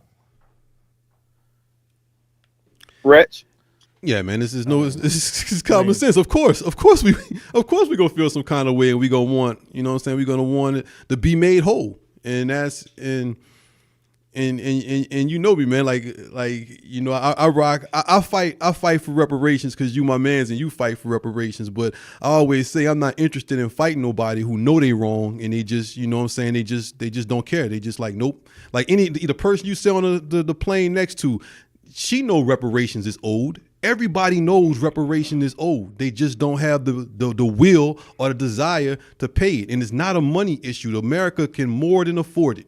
You know what I'm saying? Any one of the 13 billionaires in Trump's cabinet can more than afford it. You know, it's just they just don't have the desire. They can. They just don't have the desire or will to. And I'm not interested in arguing with them about that. I'd rather argue with them. You create a nonprofit. I guarantee you get some billionaires to give to it. I'm gonna pitch that. LJ. So, Brother Reg, before we go, you being our spiritual expert, how do we deal with that on a spiritual frequency? Exactly what you just said. They know it's old, but they not willing. They don't care to deal with it. How do we deal with that? Greatest. I thought, bro, I'm on here on the air in front of everybody. I thought I had the answer. You know, I thought like, man, love your neighbor as yourself, the greatest teaching ever. Just tell everybody love your neighbor as yourself. But I'm gonna say that without saying it. I'm gonna say, hey, let's just pay everybody a living wage. Hey, let's just give everybody health care because you want it for you and your family. Why you don't want it for everybody? And when they give it to everybody, they're gonna give it to African Americans or so-called African Americans or black people, so-called, but they're gonna give it to us too. And then everybody gonna have it, everybody gonna be eating. That's gonna be good. And I say stuff like that, and people like, man, get out of here with that. No, we don't want to do that. You know what I'm saying? So I don't have the answer, bro. I have the answer. The answer is love. The answer is we love little, but nobody cares about that. So I don't know how to get that to work, bro. I'm sorry. I don't have that answer. I appreciate it, brother. I appreciate you, Tim. I'm saying the same thing. I'm saying the same thing, and I'm saying that the country's already put stuff in place to where everybody has availability and equal opportunity for whatever they want to do. I always tell you, man, access to healthcare and healthcare are two different things. You got both. No, it's two different. Because like access to healthcare is like, I broke my arm. I can go to the doctor and get my arm fixed, but then I'm gonna have a bill for however much that I can't afford. Again, medical debt is the leading cause of bankruptcy. Why is that? Why? It's a choice we're making. It's a choice we're making, family. And again, I know people. Again, I know people. Everybody know reparations wrong, but they're not gonna be for it. So I tried to, I ain't gonna lie. I tried to Jedi mind trick them and say, "Hey, just do right for you and yours and everybody." and they like, "Nah, man, we ain't falling for your mind tricks. We ain't giving nobody nothing, man." But Abe, that right. You know what I'm saying? I die on that hill. That's a good hill to die on. Love your neighbor as yourself. A good hill to die on. You know what I'm saying? It is. Fully agree. Hey, hey, Taj, your state hospitals out there in California. When you go to the state hospital, do you get a bill like the university hospital? I have to get back to you on that. I can't really speak to that from experience. We don't. I've only been to the hospital, but it can be different from each state. I'll have to get back to you on that. I'm not sure about that because I haven't had. Fortunately, I haven't had to go in 10 years. I haven't had to go. I only had one memory of going to the hospital, and that was maybe 2016, 17 out here. So I can't really answer that confidently, but I'll definitely get back to you. You want to know, do state hospitals give bills? Your state. Right. California, right? Yeah. All right, I'll find out for you. Do state hospitals give, I know they have a lot of, our state doesn't. Out here. The taxpayers eat that. And most so with LJ is talking about there are programs for people who that's just it ain't got nothing to do with the program. That's a state owned, that's a state funded hospital that's funded by taxpayers. And if you got something wrong with your trauma, our only trauma hospital in the state is a state funded hospital. So if you got a gunshot wound, whatever, broken arm, whatever, you go get it fixed. The taxpayer picks that bill up. If you can't pay, if you don't have insurance, the taxpayer picks that up. This is he adds in if you don't have insurance, but what he fails to mention is that because we're allowed to rob people, and when we rob people is in their wages. When people have a job, there's a lot of people who get a job and they're making so little of a wage, they don't want to let that company take that extra money out their check for that health care, so they decline it because it's too expensive for them. Those people, they don't get Sooner Care. They don't get to go to the hospital. They're going to get a bill because they have a job. And the threshold is in a threshold for poverty is so low that you have to where you work. What? They don't ask you where you work. All right, man. All right. And you talking about a small percentage. What's a small percentage? You talking about like part-time people that's making like this? No, I know people who work full-time. Yeah, that's a small percentage. No. Whatever the scenario you talking about. Then why is medical bankruptcy the highest, the leading medical debt the leading cause of bankruptcy? People just want to do that, but if you go buy a house right now, they're not going to pull up your medical debt. They don't care about your medical debt. No, there's some our underwriter told us medical debt is not something they're concerned with if you want to buy a house. But didn't Obamacare was intended to fix that? Obama made it to where you get penalized if you don't have health care. Right. So I do remember that. I don't understand. I mean, me personally, I don't like that. Man, I want health care. I mean, I'm gonna go to the doctor. But I don't like the fact that if somebody don't want health care, they get penalized on their taxes. I mean, well, I remember that. I know we don't have time for this, but I remember when people who didn't have health care, I was like, they didn't understand exactly what you just said, OJ, that, hey, when you go to the hospital, whether it's a gunshot wound or anything else, all your fellow residents are paying for that. That's because people don't pay attention. Look, Obamacare or the Affordable Care Act was better than what we had. And the Affordable Care Act gave a bunch of people health care who didn't have it before. It was a good thing. That's true. It was a good thing. And it's the best thing we've had up in America for healthcare, since we've been here, but it's still terrible. And the amount of people who aren't insured and the amount of people who are in debt because of medical issues is a shame. But again, that's just one aspect of it. Let's take that away. I'll give you that. What about the living wage? Why are you letting people work for slave wages? You know what I'm saying? Why you letting people work? What's up with that? The average pay per hour is not the actual federal minimum wage. No, it's not.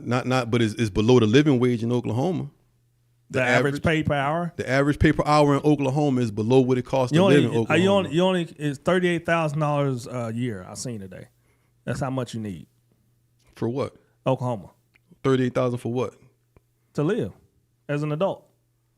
Because everybody don't live in Oklahoma City and Tulsa. So I mean, hey, could you live off of $38,000? Right, not my lifestyle. That's my lifestyle. I mean, why does everybody else have? Why does everybody else's lifestyle got to be your lifestyle? And look, man, hey.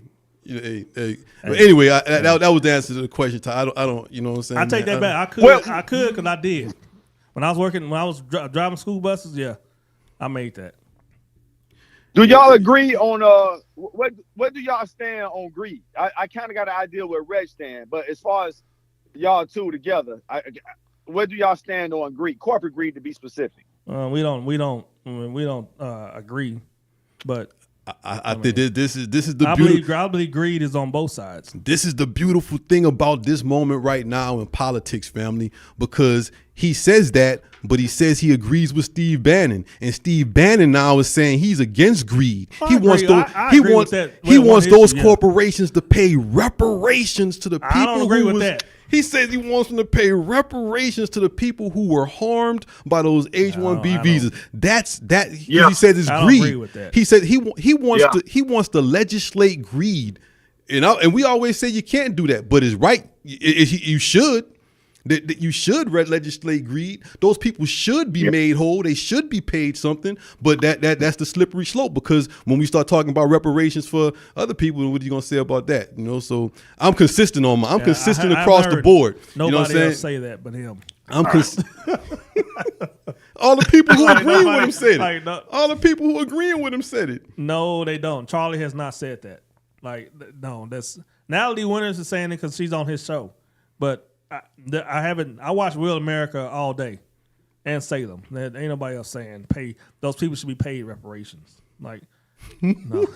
Everybody's saying get rid of the visa program, but not they should be paid reparations. I mean, they should. Now, LJ, you gave me enough time to think. I couldn't respond to this earlier, but since we've been going a little while, so now to your nonprofit idea, and it just hit me. I just learned about nonprofits, and y'all probably know already, the founder of a nonprofit can be voted off the nonprofit. So how would that work? And usually when that happens, the fraud comes right after, going right. So we bringing it right back to greed. So you vote off the person who ideal it was to start this nonprofit. You got to have like an odd number of board members, 3, 5, 7, what have you. And then at some point, if they, for whatever reason, they could vote you off and then liquidate the funds. So I don't know if that would work, because you basically was pitching the idea. What about a reparations nonprofit? Correct? Yeah, I mean, it would be subject to fraud. It would be vulnerable to fraud more than if you put it inside the state treasury. And I don't know why I didn't think of that earlier. Just the way our brains work. But you gave me enough time to think, and I was able to bring it back. So I can tell you. I mean, the state is supposed to be regulating the nonprofits anyway. I mean, which they do because, but because I work with one part time, and so now he talks to me about everything that the government that he has to report to the government and everything. So, I mean, there's always that chance, for any type of organization. Yeah, but I mean, because First Timothy 6:10 is always, it's part of our lives. It's going to be a part of our lives for a long time. But not so. One thing I do like about government is that you have rules and regulations. And if you notice, you really don't have that much fraud. You have corporate greed. You don't really have that much fraud in government systems. I could tell you about a few nonprofits out here that have a history of fraud. So, for some reason, that thought just didn't come to mind. I mean, you got some misappropriations of funds in the government. Like, I don't know how much time we got, but the Pentagon, the Pentagon fails their audit every year. Every year, the Pentagon is missing billions of dollars. They don't know where it went. It's just missing. And our Humvees are still out there sitting, not starting. So I'm sorry, don't get me this weekend, guys. Well, the thing, I don't understand because LJ he leans more of the private sector. He trusts the private sector more than he trusts the government. I don't trust anyone more than the other because all of them are run by people. It's just the people. The government makes up the people. The people make up the private sector. You know what I'm saying? So all you need to do is have the rules and regulation in place, and then have people who enforce those rules and regulations. And that's why our government's supposed to have 3 equal power branches: the judicial, legislative, and executive branch. It's supposed to all be equal. One is not supposed to be more powerful than the other, and that's how you had the checks and balances. And that's why the government typically is less fraudulent than a private company, because the private company always got that one head. But the problem with our government now is our government, like I say, the congressmen are saying, if Trump say jump, we're gonna say how high. The Supreme Court, it's a 6-3 split, Republican. The House and the Senate, it's almost like now our government is being run by one guy. So that which makes us just as susceptible to fraud as the private sector. I mean, I hear that. I mean, just because it's all 3 branches of government on the red side doesn't mean everything's gonna be Republican. Like all the bills and all that stuff is gonna go through. All the decisions that the Supreme Court makes is gonna be whatever Trump wants. They already told him no on the TikTok. So I got to hurry up and make some videos before TikTok. For TikTok going? Yeah. So, all right, now last question. So Rhett, you say, all right, Rhett, I think me and LJ said legislative. Rhett, you said executive is more powerful than the other 2. So my question to you, and LJ can chime in as well. How do you juxtapose that to the judicial branch when the last time an executive leader overruled the judicial branch by force was the guy who's on the $20 bill, which is Andrew Jackson? He's the last president to tell the Supreme Court, okay, you guys made your rule, now let me see you enforce it. And then he took the army and did what he wanted to do. So I want to hear your thoughts on, with the exception of that, how is the what did he do? How is the executive? So the Native Americans was like, hey man, according to the Constitution, y'all can't be treating us like this and running up out of here like that. And okay. And the Supreme Court, to their credit, was like, you know what? You're right. We can't. We're not going to do it. And Andrew Jackson was like, cool, Supreme Court. You and what army stop me and my army? You know what I'm saying? We're going to do exactly what we want to do. The president can take the National Guard, do whatever he wants with it. You know, Rhett, you won me over. You know what I'm saying? Like, hey, right now. I mean, it's exactly. Right now, Trump is throwing out there like, hey, we need Greenland and we'll take it by force if we have to. He just calmly saying stuff like this. You know what I'm saying? Like, come on, man. It's documented. It's documented that he admires Andrew Jackson. So y'all get prepared. He hollering at Canada like, hey, Canada would make a great, you know what I'm saying, 51st state. Just forgetting we got Hawaii already. Forgetting we already got Hawaii. He forgetting all about that.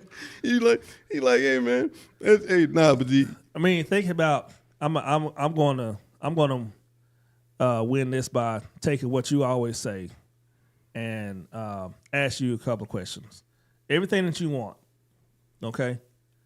How's that going to get done? Like if you was to get everything that you wanted, how we getting healthcare paid for by tax dollars? All that. We getting the minimum wage. What I want or what I settle for? Because what I want is a $25 minimum wage, but I settle for a living wage for every state. Okay. So I settle for that. Yeah. Okay. We talking about a jobs guarantee. Yeah. Okay. All right. Okay. All right. The United States House of Representatives and the United States Senate has to approve that. They have to vote. They got to pass a bill. Yeah, they got to pass the bill. Yeah. Then the president has to sign it. The president has to sign it.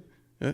Yeah, so you need Congress to do all of those things. Okay, so let's say Congress do all those things and the bill go up to the president's desk and he veto it.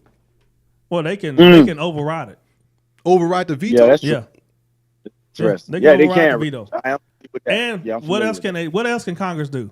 Impeach them. Okay, but what? Okay, so I'm glad you asked this question. So, just was it a couple of days ago? Mike Johnson was up for speaker, and there was some Republicans was like, "Nah, we not with MAGA Mike. We holding out." And what happened? MAGA Mike went in the room with him and handed him a phone. On the other line of that phone was Donald Trump. Mm-hmm. They came out, and MAGA Mike is confirmed. Yeah, so that doesn't mean that he has all the power. Wow. He talked to the the way the president have all the power is the bully pulpit.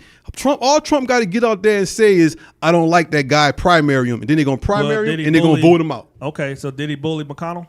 Did he bully Paul Ryan? Yeah, he bullied Paul McConnell and Paul Ryan. No, he didn't, because he didn't get infrastructure. He didn't get the health care that you keep talking about. Trump didn't have a health care plan. They don't want health care. They was coming up with a plan. Care. They don't want health care. Oh, so he don't want health care. No, he don't have. What about infrastructure? All Trump wanted to do was the border wall, and he didn't know how to do that.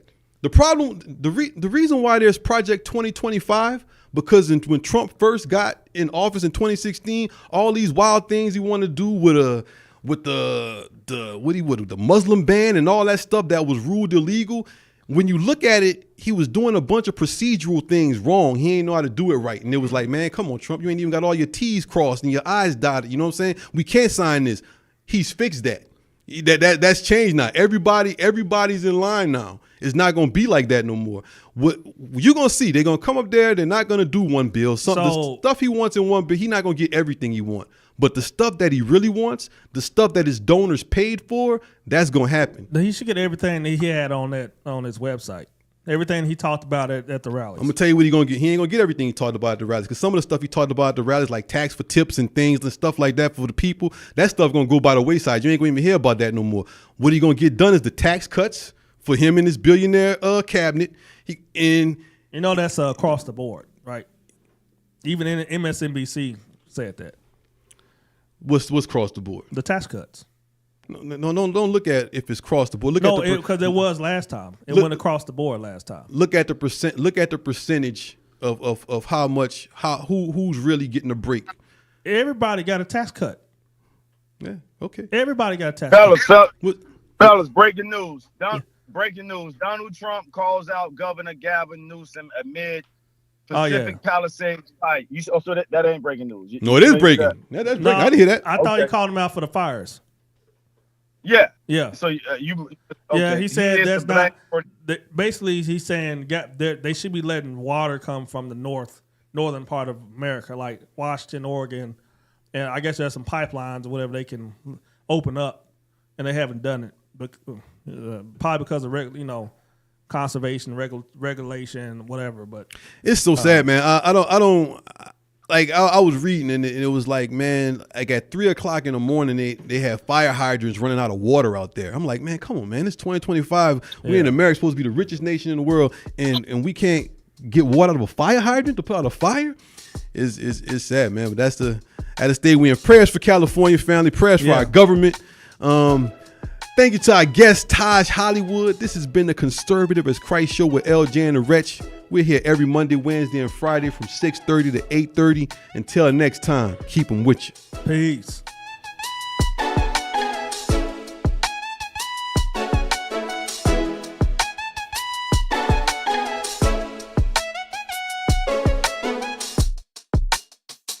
Get locked in and stay locked in. This is the Conservative as Christ Show.